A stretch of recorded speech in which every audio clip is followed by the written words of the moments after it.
শ্রী শ্রী মায়ের কথা।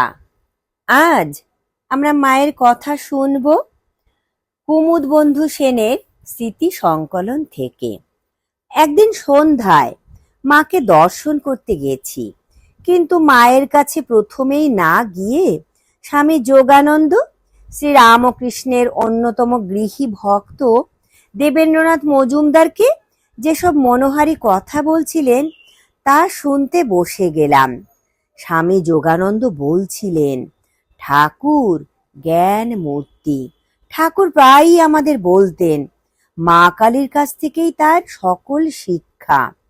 ঠাকুরের উপদেশ, কথা, গল্প এসবই তার তীক্ষ্ণ পর্যবেক্ষণ, গভীর চিন্তা শক্তি এবং সূক্ষ্ম ক্ষমতার পরিচায়ক।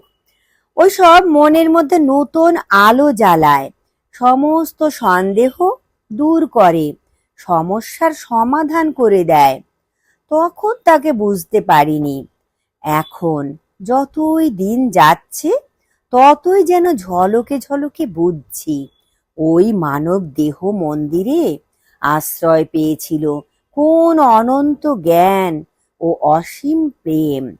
সাধারণ কথা ও কাজও কত গভীর অর্থদোতক তা বুঝতে পারি। বৈষ্ণবেরা যে বলে শ্রী চৈতন্য গভীর সমাধিতে বা ঈশ্বর উন্মত্ততায় যা কিছু করেছেন সবই দিব্য লীলা, সে কথা ঠাকুর সম্পর্কেও সত্য। নিজেদের অভিজ্ঞতা থেকে বুঝছি ঠাকুর বাল্যকাল থেকেই ঈশ্বর প্রেমে উন্মত্ত।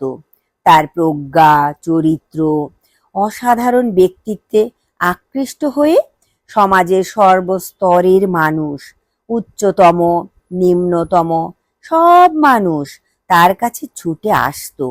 কাউকে তিনি অবজ্ঞা করেননি, পাপী বা পুণ্যবান যেই হোক। সাধারণ মানুষ তার অপূর্ব জীবন, অম্লান পবিত্রতা, সীমাহীন ভালোবাসা, অভূতপূর্ব তপস্যা, সর্বাত্মক অধ্যাত্ম উপলব্ধি এবং সুগভীর বাণী ও শিক্ষার পূর্ণ তাৎপর্য উপলব্ধিতে সমর্থ নয়। পূর্ব ঋষি ও অবতারদের উপলব্ধি এবং শাস্ত্র সমূহে লিখিত অধ্যাত্ম সত্যের উন্মোচন কক্ষ তার জীবন।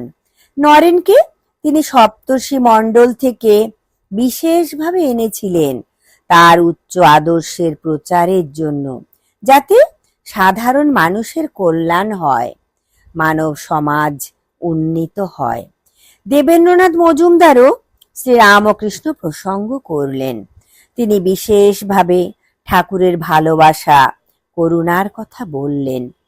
তিনি যখন সংসার ত্যাগের সিদ্ধান্ত নেন তখন ঠাকুর তার শোকার্ত বৃদ্ধ মাতার কথা স্মরণ করিয়ে বলেন, দেখো তোমার ভাই সুরেন্দ্র মারা গেছে, এখন তোমার কর্তব্য জগন্মাতা জ্ঞানে নিজের মাকে সেবা করা। সাংসারিক দুঃখ কষ্ট থেকে বৈরাগ্য এলে তা দীর্ঘস্থায়ী হয় না। সংসারে থেকে মায়ের সেবা করো, তাই তোমার আদি কর্তব্য, তাই তোমার ধর্ম। আন্তরিকতার সঙ্গে করলে আধ্যাত্মিকতার পথে এগোতে পারবে। আমি একান্ত নিবিষ্ট মনে এইসব কথা শুনছিলাম। রাত বেশি হলে দেবেন্দ্রনাথ মজুমদার চলে গেলেন। তখন আমার খেয়াল হলো মাকে তো দর্শন করা হয়নি, অথচ বিশেষভাবে সেজন্যই এসেছি। স্বামী যোগানন্দকে সে কথা বললাম। তিনি গোলাপ মাকে ডেকে শ্রী শ্রী মাকে জানাতে বললেন। গোলাপ মা উত্তরে জানালেন মা শুয়ে পড়েছেন। আমাকে হতাশ এবং বিষণ্ণ দেখে স্বামী যোগানন্দ বললেন, আর কিছু করার নেই, মা ঘুমিয়ে পড়েছেন, কাল এসো। তার কথা যেই শেষ হয়েছে অমনি গোলাপ মা আমাকে ডেকে পাঠালেন, মা তোমার জন্য অপেক্ষা করছেন, এখনই এসো। আমার বুক নেচে উঠল। তখনই উপরে উঠে গেলাম এবং মায়ের পাদস্পর্শ করার সৌভাগ্য হলো। মা জিজ্ঞাসা করলেন, এত দেরি করলে কেন? উত্তরে বললাম, মা, আমি যোগীন মহারাজ এবং দেবেন মজুমদারের কথাবার্তা এত মন দিয়ে শুনছিলাম যে সময়ের খেয়াল ছিল না। মা হাসলেন, তারপর বললেন, তা বেশ, ঠাকুরের সঙ্গে দিব্যলীলায় মগ্ন ছিলে, তাই মাকে ভুলে গিয়েছিলে। কোনো যোগ্য উত্তর দিতে না পেরে আমি নিশ্চুপ।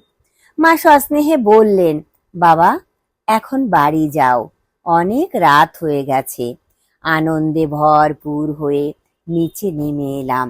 সাধুদের কাছ থেকে বিদায় নিয়ে বাড়ি ফিরলাম। নিজের মনে ভাবতে লাগলাম, শ্রী শ্রী মায়ের কি গভীর স্নেহ এবং দয়া আমার উপরে। রাত্রে বিছানা ছেড়ে তিনি বেরিয়ে এলেন কেবলমাত্র আমাকে দর্শন দেবার জন্যই।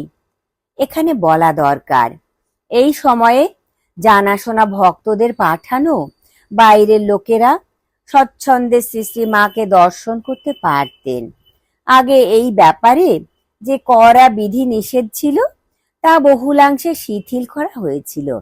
নাগ মহাশয় এই বাড়িতে শ্রী শ্রী মাকে দর্শন করতে এসেছিলেন।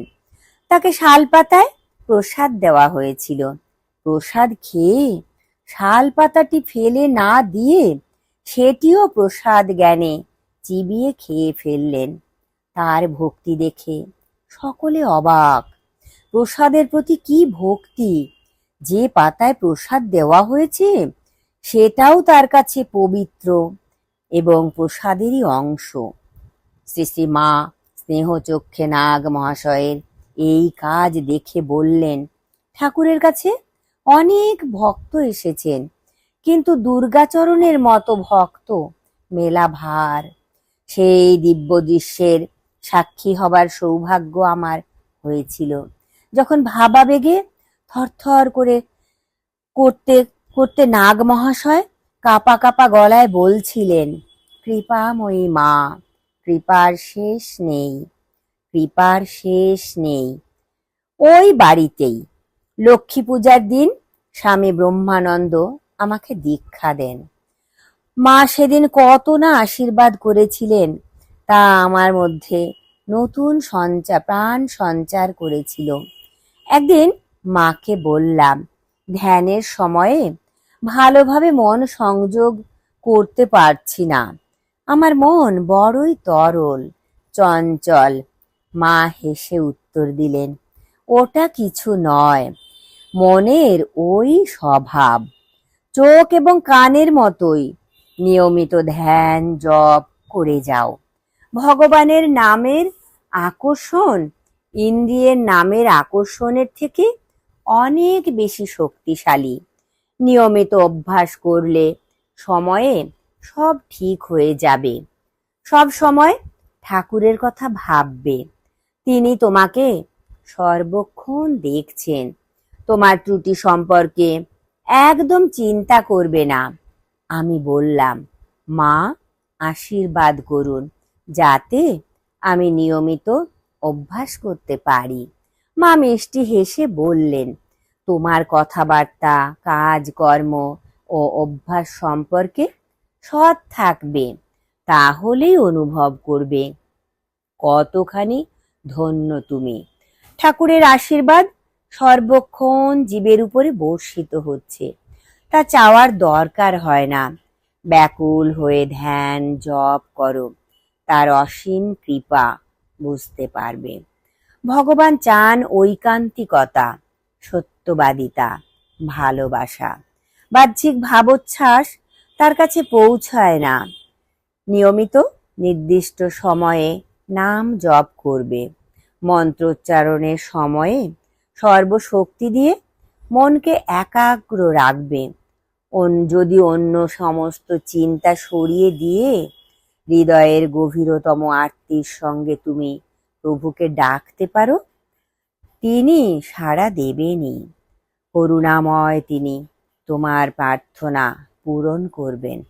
একবার মায়ের ইচ্ছায় আলমবাজার মঠের স্বামীজিরা মায়ের বাড়িতে প্রসাদ পেতে এলেন। ভাগ্যবশে তাদের সঙ্গে আমি একই ঘরে প্রসাদ পেয়েছিলাম। তবে মঠের মন্দিরের পূজায় ব্যস্ত থাকায় স্বামী রামকৃষ্ণানন্দ আসতে পারেননি। তার অনুপস্থিতি সকলকেই বিশেষভাবে অনুভব করতে হয়েছিল। স্বামী নিরঞ্জনানন্দের হাত দিয়ে মা তার জন্য প্রসাদ পাঠালেন। মায়ের ইচ্ছায় এবং গোলাপ মায়ের তত্ত্বাবধানে প্রস্তুত নানা ধরনের সুখাদ্য সকলেই পরম পরিতোষ সহকারে আহার করেন। জয় ঠাকুর, জয় মা, প্রণাম মাগো।